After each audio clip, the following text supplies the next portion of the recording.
do, and we'll talk a little bit as well about some of the upcoming training events that we have that you may be interested in. So let's get started on that here right now. By way of introduction, again, my name is Steve Murray, Executive Vice President here at Insurance Agency Marketing Services, and my job is just to make sure that you've got all of the product, services, training, and things that you need to make your business go. And so, of course, the webinars are a big part of that for us, and so why don't we go ahead and get started and just run through a couple things. So first, I want to make sure that all of you, I know we've got a lot of folks on with us today that have done business with us already, because this is kind of one of those webinars that attracts the more experienced producers. But some of you out there that haven't done business yet with IAMS, take a look at the new producer bonus program. Just keep that in the back of your mind. Once you get appointed with IAMS, in the first 180 days, any business that you do, you can qualify at any one of those levels. So take advantage of one of those. We can do anything from sending you out a little trip to sending you some cash, to doing some mailings, get you in the seminar business, help you get your marketing right. A lot of things that we can do to help you grow your business there on that new producer bonus. So take a look at that and consider, for those of you that haven't used IAMS yet, consider giving us a shot. I want to make sure, too, that you're all aware of our top producers escape. Now, you know that under the DOL rule, there's some changes in what we can do incentive-wise, but as an FMO, because we're not incenting the sale of any one product, we can continue to offer incentive trips. So we're going to continue to do that. This will be about our 10th annual top producers escape. We're going to go out to the Boulders, which is the #1 rated resort in Arizona. A beautiful place. You can see from the picture there, beautiful geography that goes with it, but great golf, great pools, great room, great everything that if you play a little tennis, a lot of great things to do there. We like to enjoy yourself while you're out there. We're going to go February 25th of next year. Qualification is ongoing right now, and as you see down below there with the $2 million of annuity, 1.5 SPL, 175,000 target life. Any business that you do with us, we'll have for a wealth management, we'll have a qualification out there as well. Any business that you do with IAMS counts towards top producers escape qualification. I mentioned our marketing services there just a little bit earlier, but I wanted to throw this up just so you can see some of the things that we can do, whether it's basic marketing, just getting some of your image right on your printed materials, business cards. We can help you with that. Online marketing. If you want to do some things where we've had really good luck, and Dave could probably give you a little background on that with some of the things that we're doing with online marketing using Facebook and LinkedIn to fill up seminars, radio advertising, even telephone stuff. So television stuff. So we can do everything from A all the way to Z on the marketing services. Thing that I would leave you with on that is that, of course, our folks are in-house, and so they work with people like you all the time. A lot of our guys use their marketing reimbursement. So you've got really focused marketing that people that know your business already have a lot of that stuff in place, know what works and what doesn't. So it's a great way to get your marketing set up and get it on the right path. And of course, we want to help you pay for it as much as we can. I'm going to skip over our newsletter. That's a good part of the marketing, I think, that you want to keep in mind that we can help you with. We're doing newsletters for a lot of our guys right now, and we do that basically at cost, which frankly can be pretty cheap. So whether you want to go online or in print, we can do both for you. I wanted to launch a poll here. So we have 2-day trainings. Dave appears at them. 3 other top producers as well as Dave appear at our academies. So it's really sales and marketing based. You can look at the list there of the things that we talk about to get a better idea of some of the things that we focus on. Of course, right now, DOL and what's happening there. The next one is going to be May 17th through the 19th. And we'll certainly have more clarity by then, I think, on what's going on. Every day that goes by brings us a little more clarity, or maybe sometimes a little more confusion, depending on what they're doing in Washington. But certainly that we'll go over that. But to give you an idea of how that works, it's basically you're going to be out of your office for 3 days. We'll bring you in on a Wednesday, have dinner, go over some things that evening, go all the next day, have dinner again, go the next morning, get you back to your place. Great meeting. We're going to take care of your expenses. So we're going to take care of your travel expenses. We'll take care of your hotel expenses. We'll take care of your meals and libations while you're there. So we're going to take care of everything for you. The time that you're out of the office is going to be your donation to the cause, so to speak. So you're going to be out of your office for 3 days.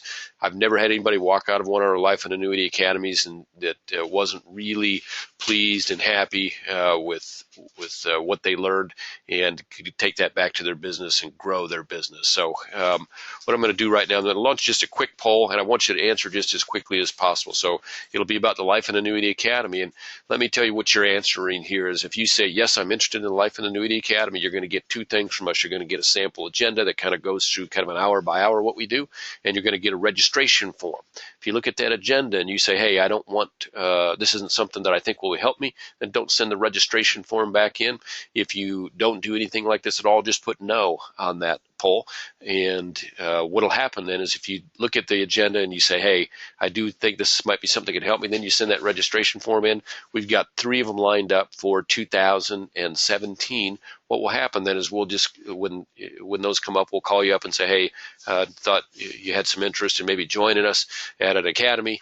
If that's the case, these are the upcoming dates. If that works for you, let us know. So you're not committing to coming into any academy. You're not committing to coming to any one specific academy. What you're doing rather is registering your interest and getting a little more information. So if that is of interest to you, hit yes. If it's not of interest to you, or if you've been in one of our academies in the last couple of years, what I want you to do, I know you might want to come back in, but go ahead and check no on that and then give me a call.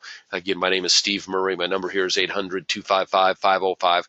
Give me a call and let's talk about it. Certainly, we have a lot of people that want to come back after a year or two to kind of refresh themselves or go over some things or maybe add some new stuff to their marketing. I understand that completely, but I really do want to have the opportunity for as many people that we can to see that, what we're doing on the academy. So again, we'll take care of your expenses. If you're driving, we'll pay your mileage. If you're flying, we'll take care of your flights.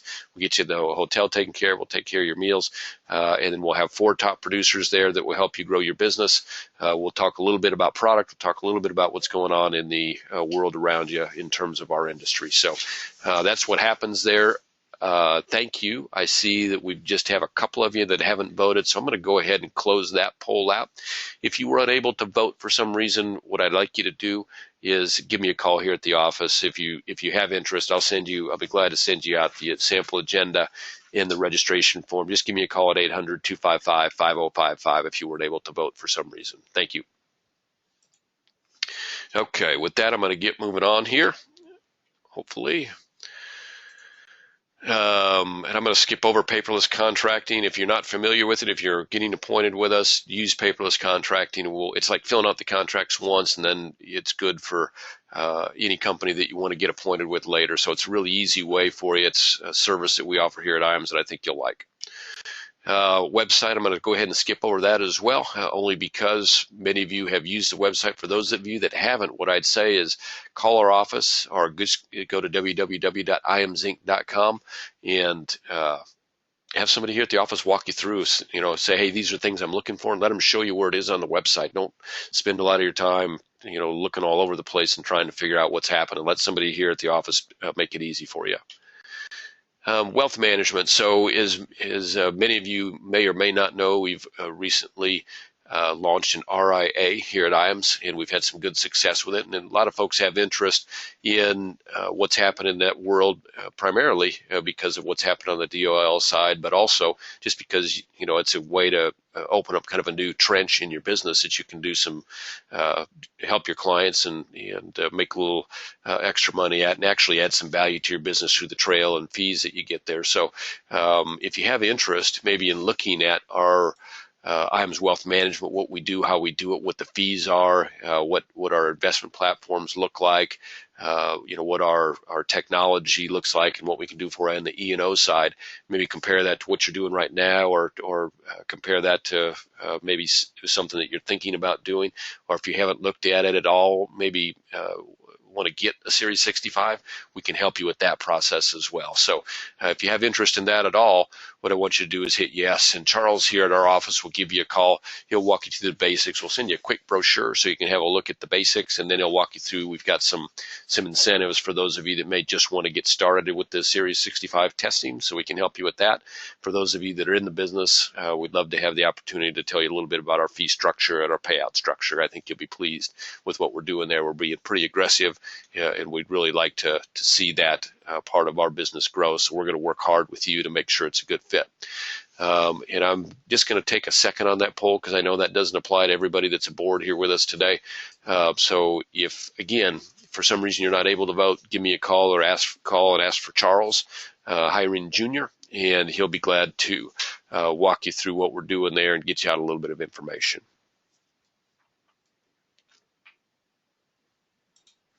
Okay.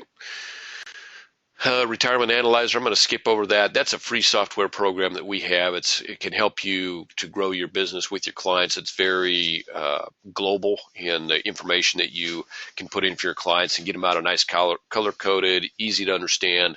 Hey, here's your retirement. Here's where you're short. Here's where you're good. Here's where you might need to look. Red, green, yellow, easy colors makes it really very nice presentation for you if you want to do some really in-depth work for your clients on helping them to kind of map out the next 10, 20, 30 years of their retirement. So if that's something that is of interest to you, if you would call in here again, 800-255 and ask for Marcus. There's a cost for that, but we take care of the cost for our producers on it. So we can make it available to you at no cost. It's normally like $1,000 a month to have access to the retirement, or a year to have access to the Retirement Analyzer. We take care of that fee. All that we're asking of our guys is if you get involved with it, you take advantage of it and are using it. Most of the guys, once they see it, how it works, they use it pretty regularly. So that's something that is of interest to you at all. Please give Marcus here in our office a call, and he'll help you take advantage of that. A couple programs that you need to be aware of. We got preferred producer money. When you refer someone to us to do business, they do business. We pay you a bonus on that. It doesn't come out of their pocket. It's straight from here. We basically take it out of our marketing and advertising dollars here and pay that to you. Biggest checks we send out on a quarterly basis right now are referred producer money. It's the way that IAMS has grown our business over the last 31 years now.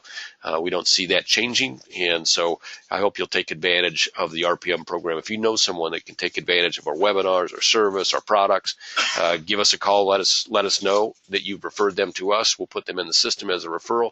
We get them licensed, they do business, you start getting checks. Marketing reimbursement, again, another easy program. When you do business with us, we start sending you checks.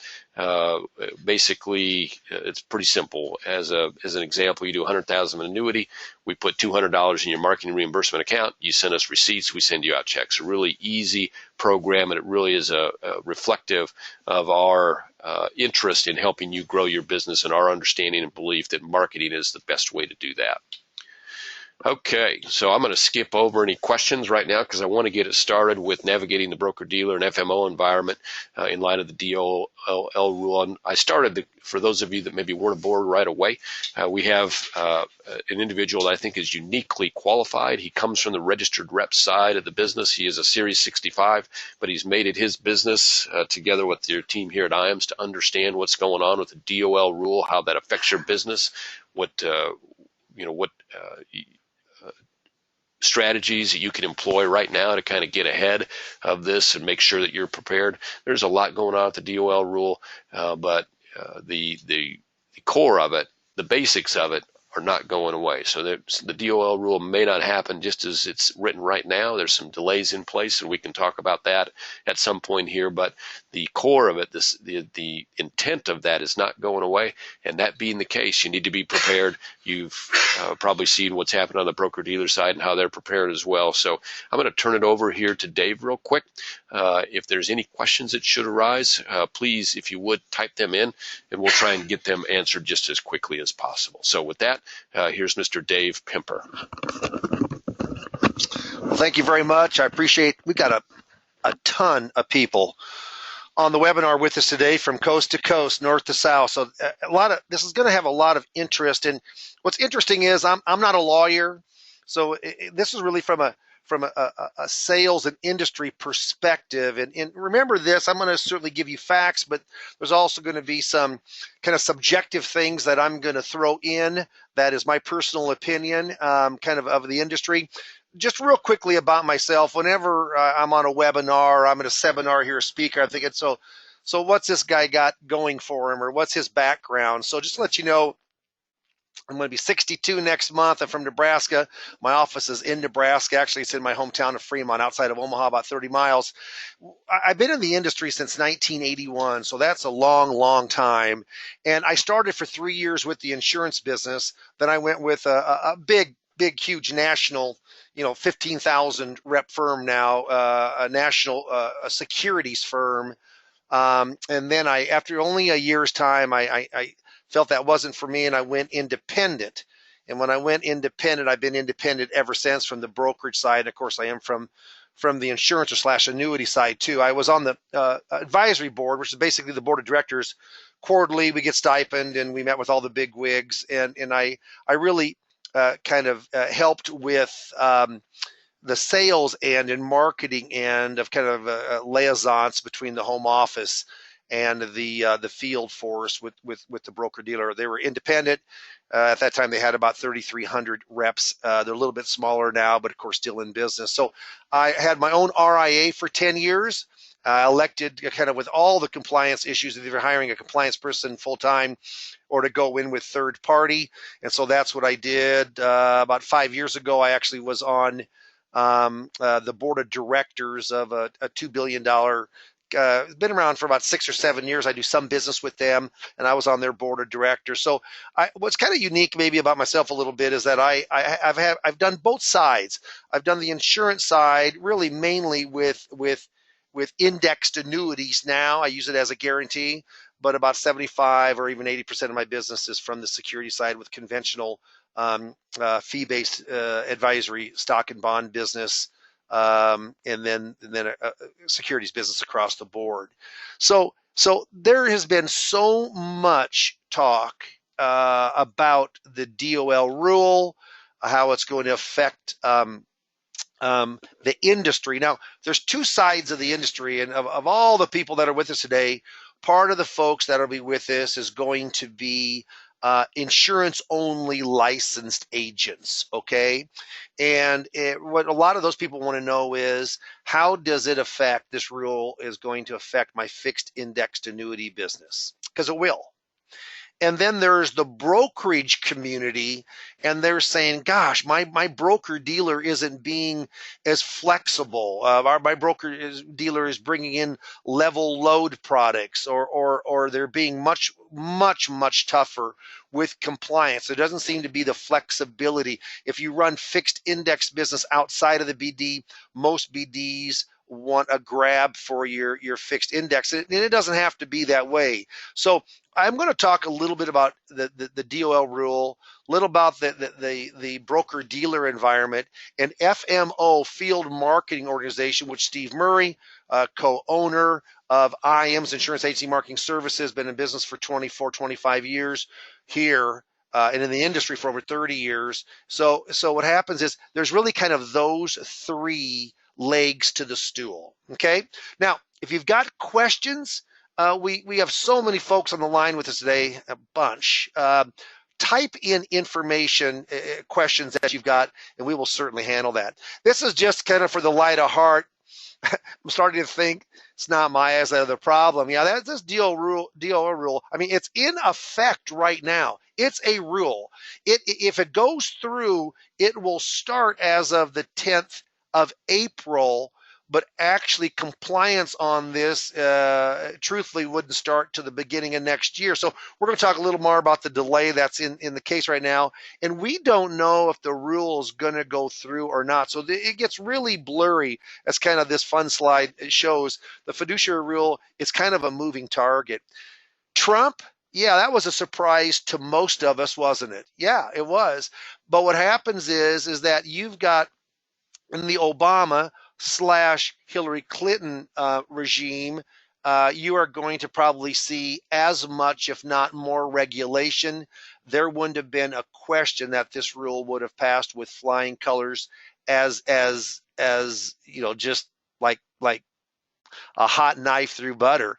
But when Trump got in, his stance and his platform is less regulation, less taxes. And so what happens is this really threw the monkey wrench into it as far as the DOL rule is concerned. So let's go in and talk just a little bit of specifics. So supposed to be effective April 10th. Now that has been delayed. We're going to talk about this. It's actually for 60 days right now, and in my opinion, it's going to be much longer than that. And I will let you know two things off the get-go. One is that even though this rule might get completely repealed, I will tell you the spirit of the rule and part of that is going to live on. talking about more push towards fees, less push towards commissions. Not that commissions aren't there, they certainly are. And with not just suitability, but there's a difference between fiduciary standard and a suitability standard. And we're going to talk about that. But the fiduciary standard, don't think that if it gets repealed that it won't raise its head again here in the near future as far as regulation is concerned.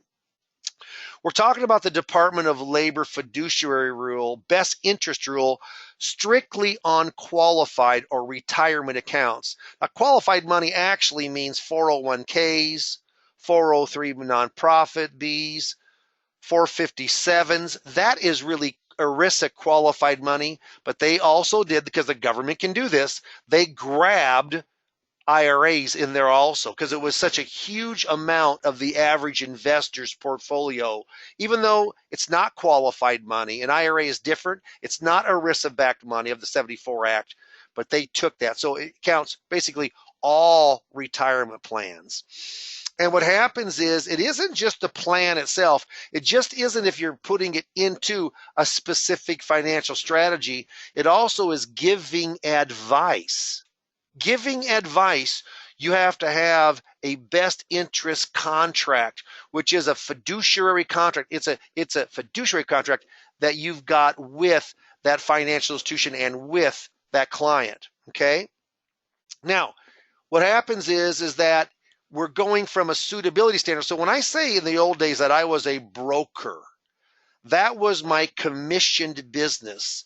I've been an investment advisory rep or fiduciary on fee-based business forever and ever. There I am, a fiduciary. What's very interesting in this business, and everyone on this line is going to agree, in any way does a good, quality, honest, which by far the majority of us are, 99+%, are we going to treat, if you're in the brokerage business, security business, treat differently a person because you're showing a commission product or you're showing a fee-based product?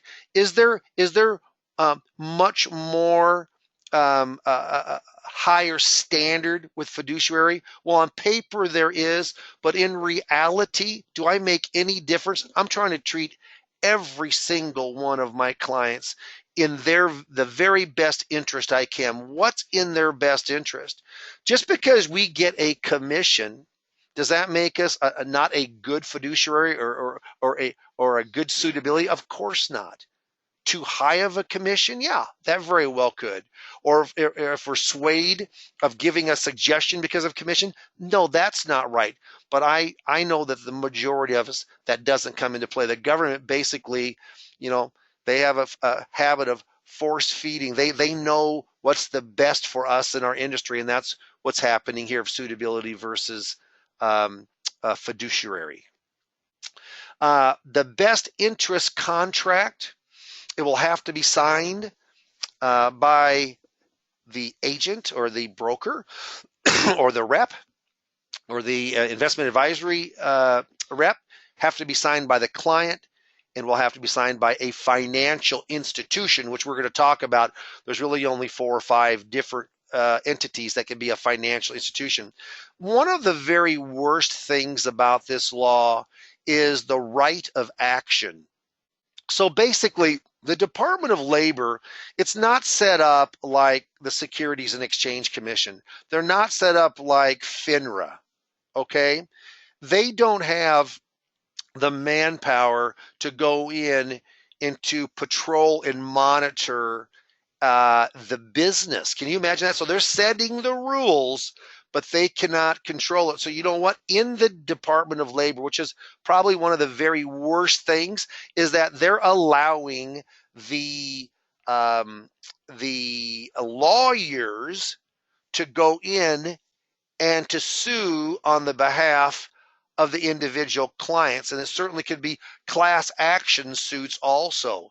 So what happens is it's going to be settled in the court system, not through arbitration, but through the court system. Extremely expensive for everyone except for the lawyers, I mean, they're licking their chops right now for the Department of Labor to rule go through. That is one of the really bad parts. Now, I will say this. I mean, I'm a professional salesperson. I enjoy what I do. I help a lot of clients. Just got done with an appointment this morning, and my second of three, be closing proposal next time. And he said, I've really enjoyed talking with you and kind of getting your idea of how, from a holistic standpoint, that you manage money and work with money. And so what happens, I know that the help that I'm giving to people, but what happens here is that going forward, if the DOL rule does go through or watered down and does go through, it's certainly going to change, because it's already changed some of the major broker dealers and the major insurance companies here in the U.S. The spirit of the rule is good. I mean, if you're a client, wouldn't you want less conflicts of interest? Wouldn't you want a lesser cost to you? Yeah, sure you do. But what happens is, like the BICE, the best interest contract exemption, it really handcuffs. I mean, I know there's people that have gotten out of the business because they think the liability is too much now. And you know what you don't see?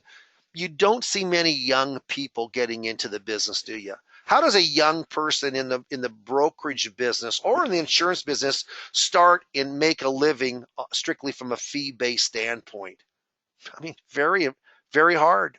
Have to get a salary, have to get some money's coming on in or couldn't pay. So there's a lot of problems when it comes to the specific to the DOL. If you got any questions at all, certainly bring them on up.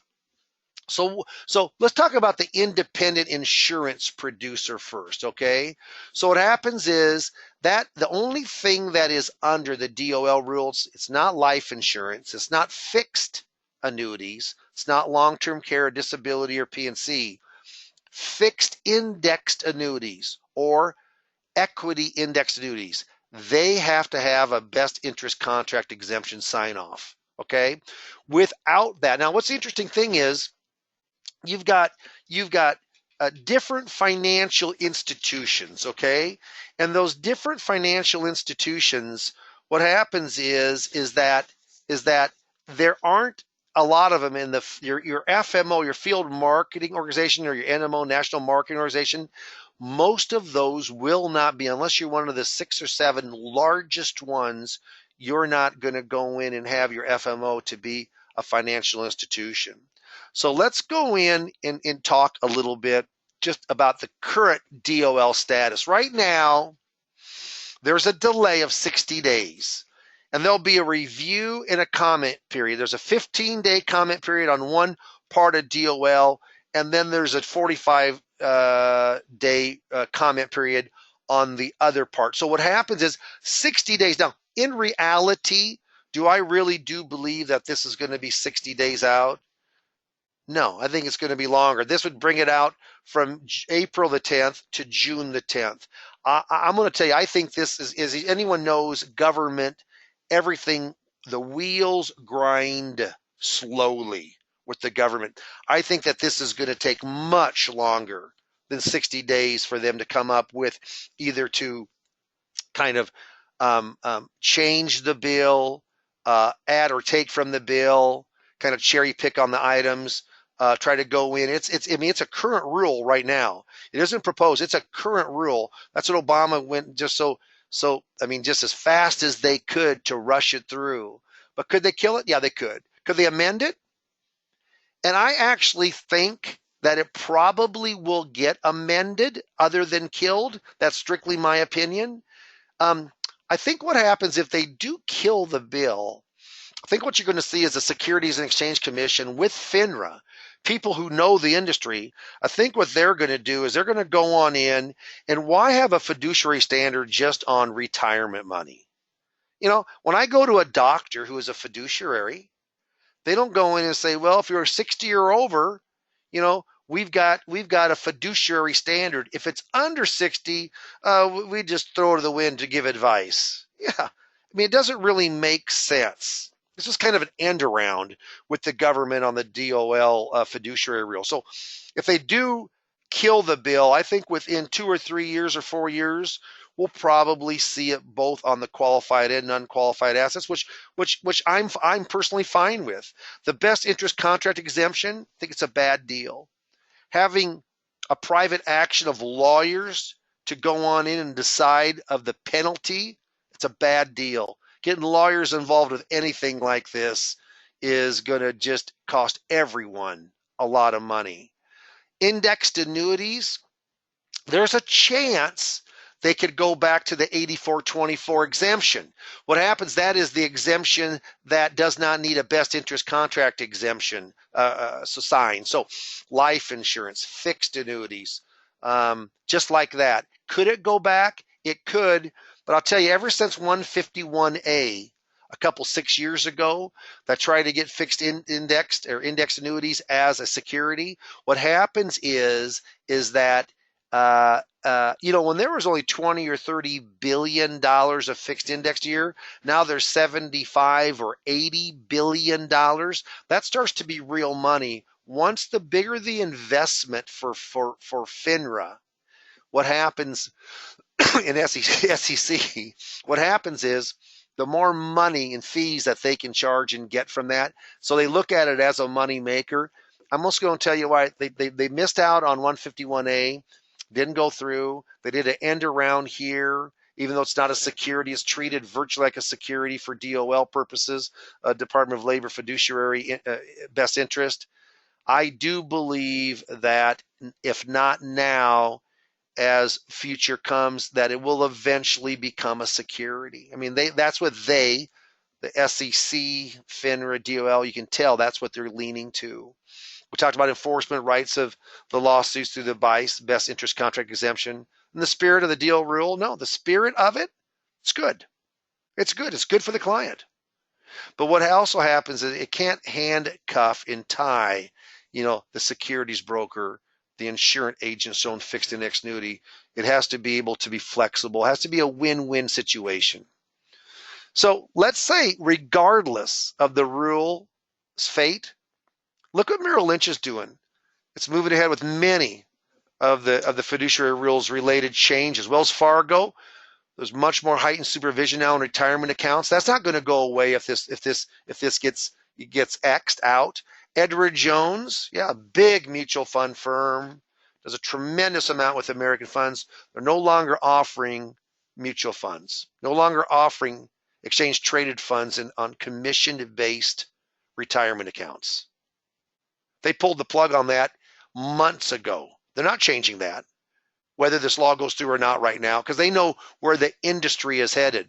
LPL, let's go private ledger, introduced new commission-based products considering uniform commissions on variable annuities and mutual funds. I just read, which is pretty interesting, that American Funds, one of the three big mutual fund families with Fidelity and Vanguard, and they're a mainstay in the broker community. What happens is that they're offering a share class where the broker dealer / the agent can or rep can go in and put the commission they want. So this is when you start hearing about level loads. You're going to see level uniform commissions on variable annuities and mutual funds. You know what? Maybe XYZ broker dealer think that it's comfortable under the DOL, under the spirit of the DOL at 3%. Maybe ABC broker dealer, maybe 2.5%. 123 broker dealer might be 3.5%. But there isn't where you're seeing certainly commission compression across the industry. So it isn't that commissions are outlawed. It isn't that commissions are bad. But what happens is they want to be where there isn't a best interest for the broker over the client by recommending one mutual fund than another. I.e., let's say it's right now, say you go to a load mutual fund, and XYZ mutual fund, and it's a low duration bond fund. It might have a 1.5% load. Okay? You go to a growth fund or emerging growth fund, that same company might have a 5.75. Even though they're two completely different investments and funds, what the DOL is saying that we as a group, that we have a leaning towards the higher commission stocks over the bonds. So let's put everything at 2.5%, and we'll call it a day. And there's no problem. There's no bias. Now, do I believe that? No. I mean, they're completely apples and oranges, but that's how the industry is looking at it. Raymond James, offering a choice between advisory and commission-based retirement products. JP Morgan only offer its brokerage clients a fee-based IRA. Yeah, so you certainly are going to see change whether the rule gets dismissed or not. Remember I talked about financial institutions, they sign off on the BIC, on the best interest contract? Yeah. Banks, insurance companies, broker dealers, and RIAs. Steve was just talking, Murray, with Insurance Agency Marketing Services, IAMS, was talking about how they now, even though they're in the insurance business for years and years, now they're in the advisory business also. It's a big deal these days to start an IRA. It's like it's a big deal to start a broker dealer. And so what happens is they knew that they could feel that they want to get in front of this wave.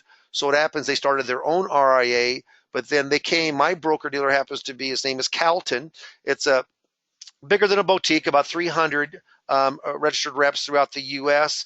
I've been with them for 11 years. They're very, very flexible on the fixed index product, and they're also are trying to be as flexible as they can of how they're handling the DOL. Certainly compliant, but they have flexibility to them. I mean, what we're seeing right now with a lot of independent broker dealers, and you know who you are, that all the rules and regulations are coming on down, and they're limiting very much so the registered rep on what they can show, how they can show it, and it's starting to feel more like a captive environment, and that's not why we're independent, okay? And then there's certain FMOs, financial marketing organizations, but they have to have $1.5 billion or more in sales to be able to upfront the money to be a financial institution. Well, I'm going to tell you what, in our industry of the insurance fixed indexed annuity arena, I think there may only be probably five out of maybe 350 or 400 FMOs.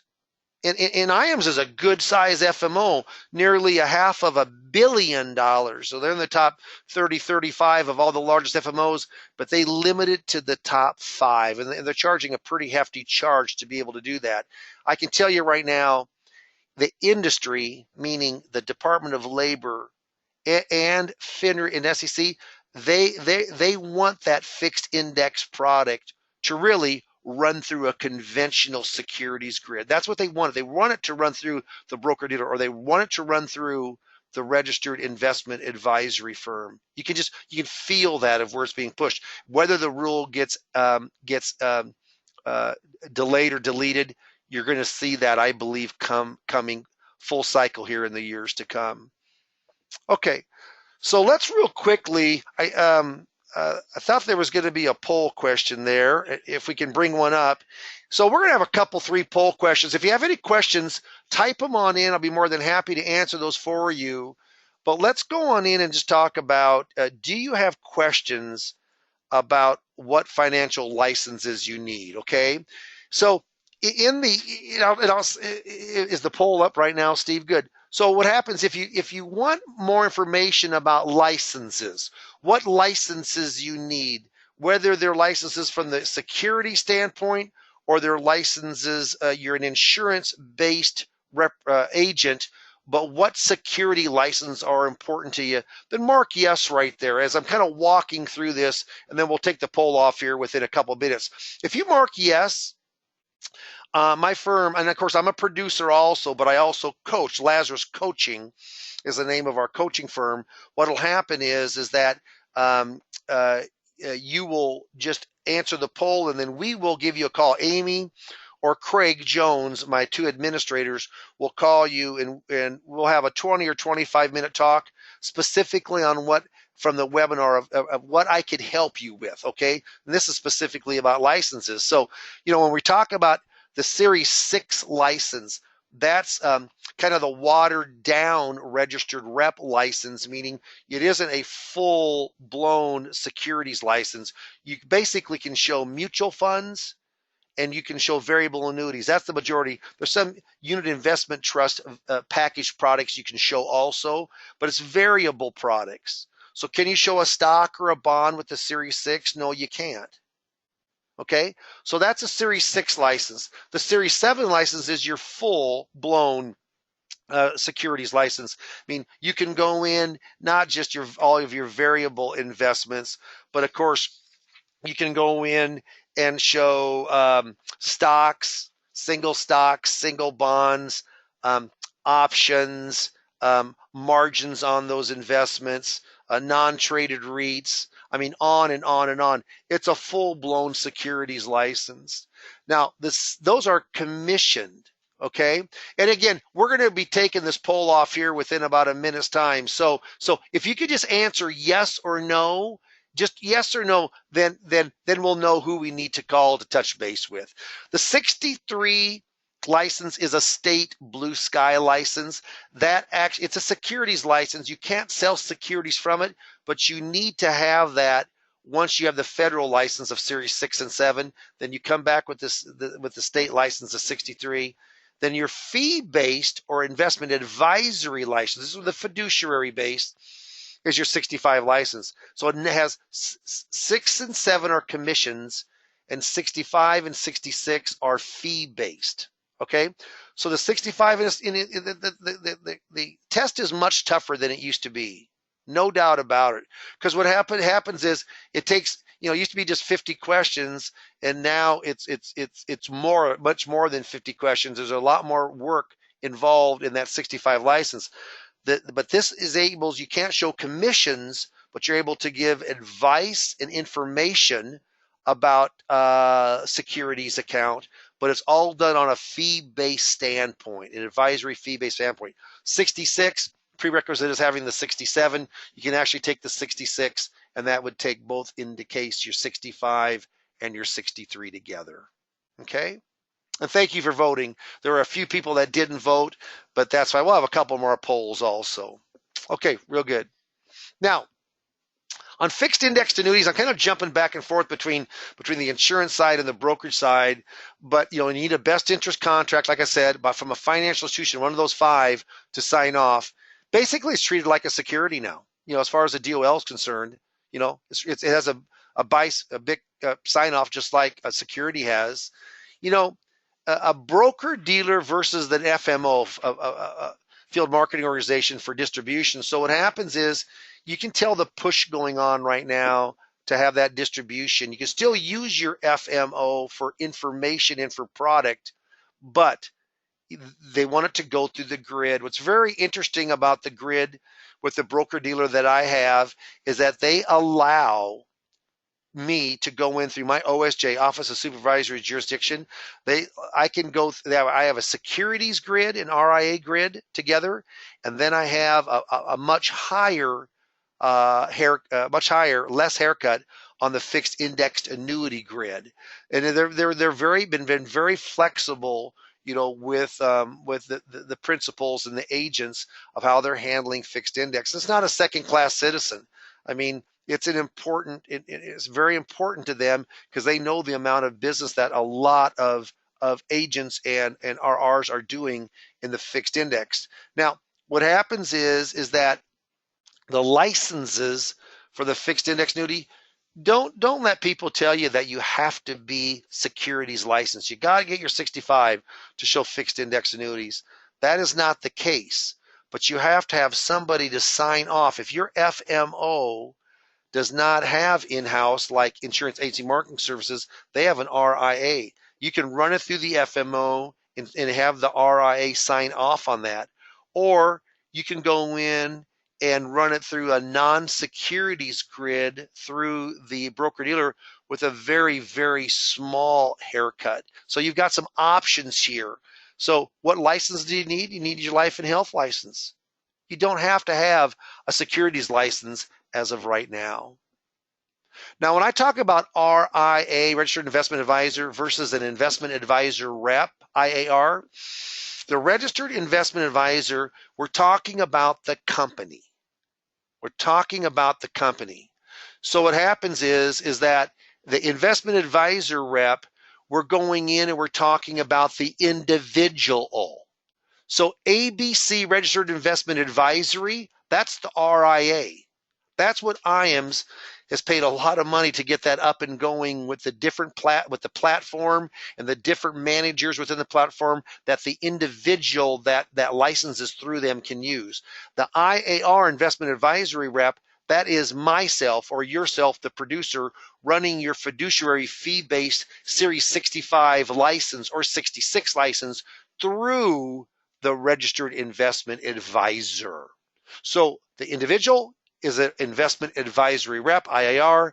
The company and platform and the choices of investment is the registered investment advisor, RIA. So let's do this. Let's go in real quick and let's answer a few questions right now because I know that we've got some that are up. So let's go ahead. I'm going to kind of launch. That's a poll, and we can certainly. Can we see the questions, Steve, or not? Or should we take those all at the end? Well, let's do the poll. We'll answer the questions here in just a little bit. So here's what happens on this poll is that,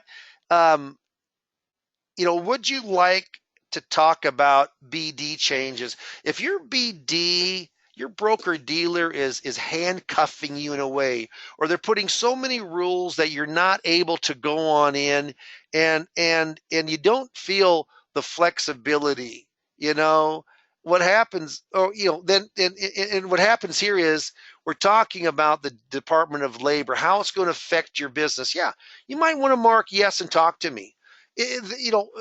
Knowledge is power. And in my 35 years of working both with the insurance side and working with the brokerage side, what happens, lots of places, they're completely mixed. And I will say this, if you're from the security side right now, you've probably been preached to in the past that fixed index or high cost or high commission, not in the best interest of the client. Let me tell you something right now, the 25 or 30% of the business, like today, when the person goes in, he has about 400,000 on the money that I'm looking at working with. And he said he's 63 years old, has some other money that's a little more aggressive in other accounts. And he said, I could see having maybe half of this money if it was a competitive interest rate or a third or a half. Well, you know what? If you take a third of that money, all of a sudden we're looking at maybe $150,000. What do you put it in the security side if you want it specifically guaranteed? You could do a broker CD, but at 1 or 1.5%. But most of the time, you're going to say a bond or a bond fund. With raising interest rates, there's no doubt if you have to cash out early, or it's in a fund and you've got, it's gonna really affect what happens with fixed index. You've got a flat. I'm not here to sell you on it, but you got a guaranteed principal. With still some market-like linked participation on the upside, partial participation. So here's what happens is if I can help you with more insight to the Department of Labor rule, how it may affect your business, you're thinking about maybe changing on a broker dealer, or maybe you're the insurance rep and you're saying, gosh, my fixed index, I do not want to be handcuffed on this. I want to have some flexibility and options. Yeah, mark yes on that poll. We'll keep it open for about 1 more minute, and then we'll go in and we'll take that off. If any questions, again, type them on in. And I know there's a lot of information here, but I'm glad everyone's staying with me. We've had very, very few people leave the webinar. So how to become an IAR. So there are some prerequisites. Yeah, you've got to pass the Series 65 license, or from the securities, if you're 7 licensed, you're 66.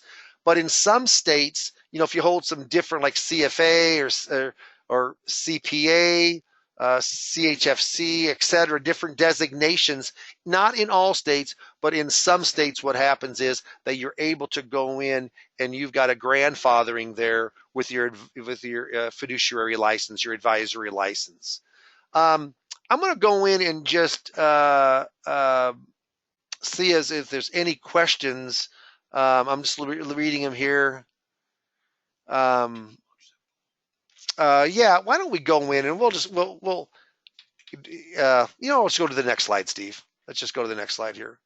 Okay, good. Yeah, so as we're kind of summing it on up here a little bit, when you're talking about a broker dealer relationship with your FMO, if you're showing fixed indexed, you needed your broker dealer to have flexibility. The broker dealer that I work with is flexible.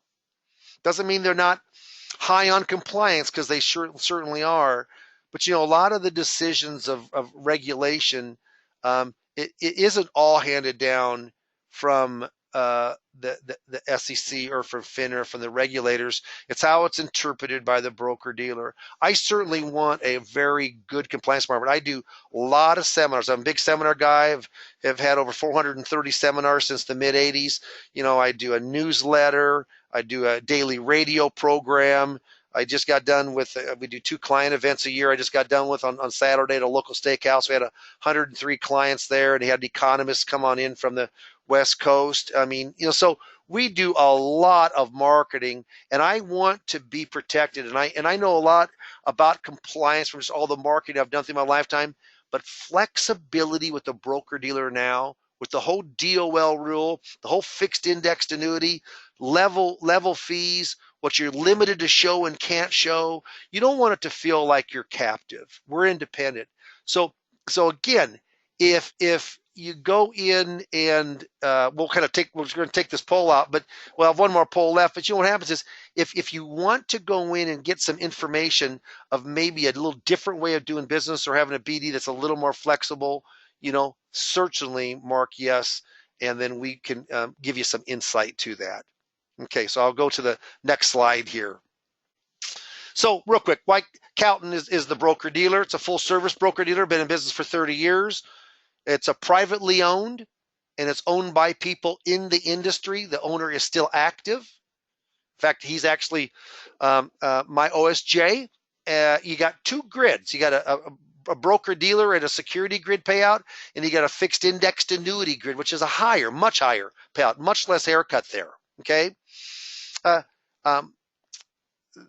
principal, Steve, and Charles Hiring, the original owner, original founder of Insurance Agency Market Services, and Steve got with the 2 big wigs from my broker dealer, and quite a few months ago, and they wanted to have a relationship.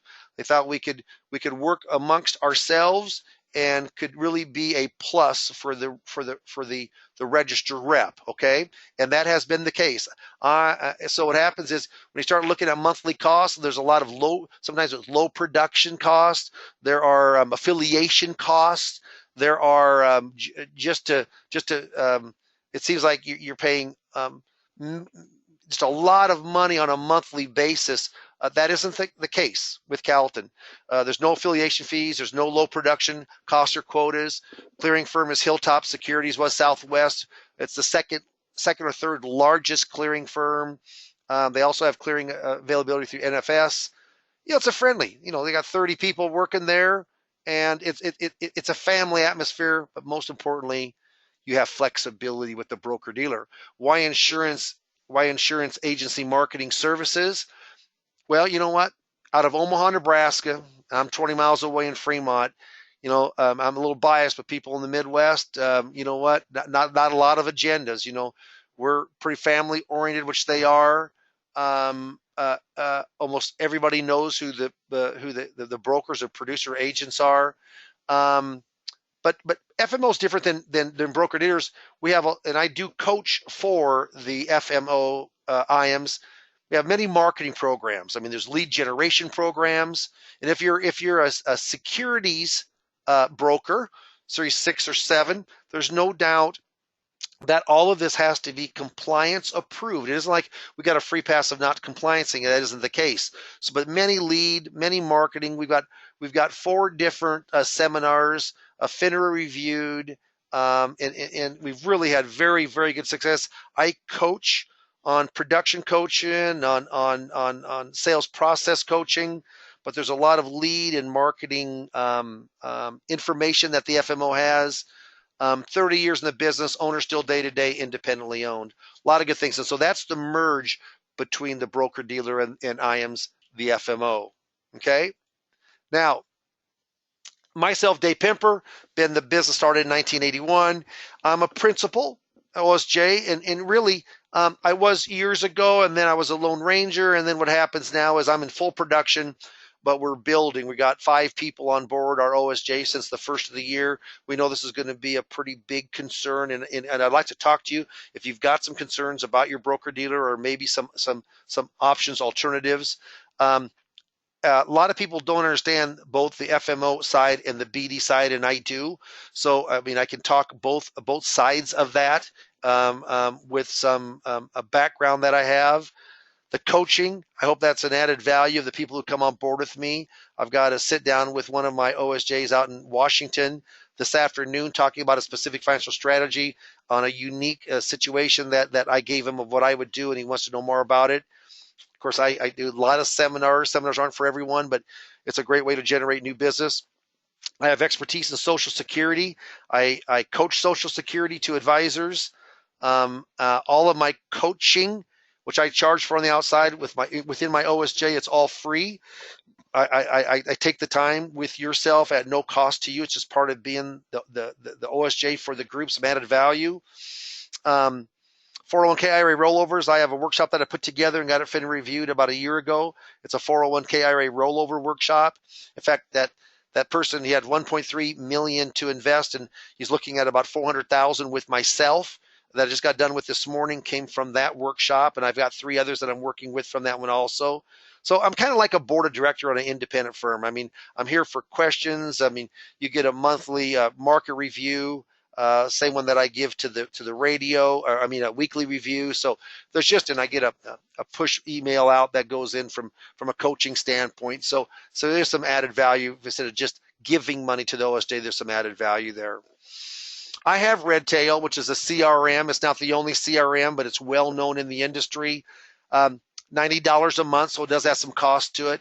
But we can certainly help you if you want to get up and running on a CRM or don't have one that you like as much. Money Guide Pro, we also have and use. Riskalyze, I just used this morning from a risk assessment. So I think software, the DOL wants a more holistic approach and less of a sales approach. Yeah, so here, as we're ending the last couple slides, and we'll put up last poll question. You know, the RIA flexibility, okay? You know, what type of flexibility is it? Fiduciary versus suitability. And there's a difference. You have questions on that. Commissions versus fees. Is there a question there? Lastly, if you're unhappy with your BD, so if they're forcing fixed index through the BD securities grid, and you're taking a big haircut now or in the future, yeah, you might want to talk to me. You know, if you're paying what you think are higher monthly fees, your E&O, if it seems expensive, might want to talk to me. You know, how much is your current OSJ, your current principal, your 24 licensed principal that your business runs through and oversees? Are they just basically taking the haircut for just compliance, or are they really bringing value there? The DOL rule going forward, or just a second opinion. Talk to someone who's been in the business for 30 plus years.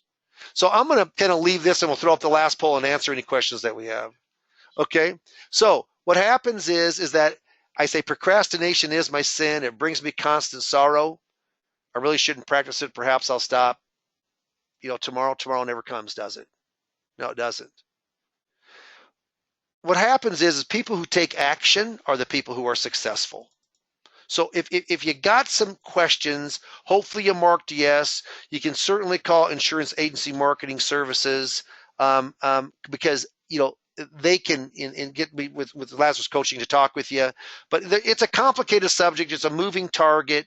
But there's a lot going on. The spirit of the rule is going to continue. I'm going to tell you that right now. It's not going away.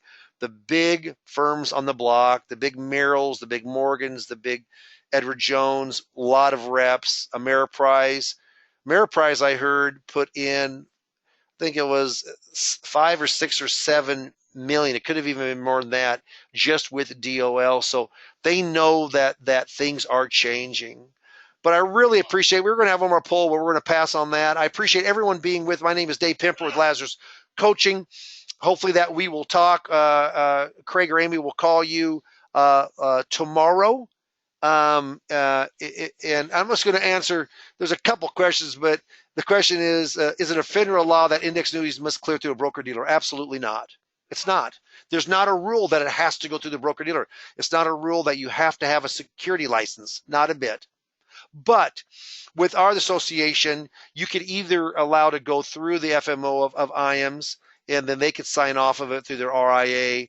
But we make it very, very appealing as far as it going through the broker dealer because the haircut is very, very small. Yeah, the seminars, you asked about what are the 4 seminars was another question. What happens is that I've got a seminar that is with Social Security and Social Security claiming. Only 15% of agents and advisors, producers know much about Social Security. If you're part of my OSJ, then I certainly coach that, and I've got a seminar to go with that that's been FINRA reviewed. We've got one on 401ks, IRA rollovers. We've got one that's called 8 Potential Mistakes on a Financial Planning Seminar that is that I put together that's FINRA reviewed. And then we also have an in-service non-hardship withdrawal transfer workshop, specifically looking for that money at 59.5 and still working with the firm that we're able to get. Here's another question, and it talks about, I'll just read it. It says, in other words, do my Florida Life and Health license still allow me to market and sell fixed index annuities? Absolutely. Absolutely. You got to find out how you want the distribution to go, though. Is it through the FMO? Or is it through a broker dealer? You're going to eventually probably see it push towards the broker dealer, but we have both of those options here, with ourselves. So, you know what? There are a few other questions, but I think I kind of answered those. If you want to talk more into depth on that, certainly give me a call. So that's really right at an hour. I want to thank everybody for coming out today. I appreciate it, and hopefully I give you some good insight to make good decisions for your practice in the future. Thank you very much. Have a great day. Bye now.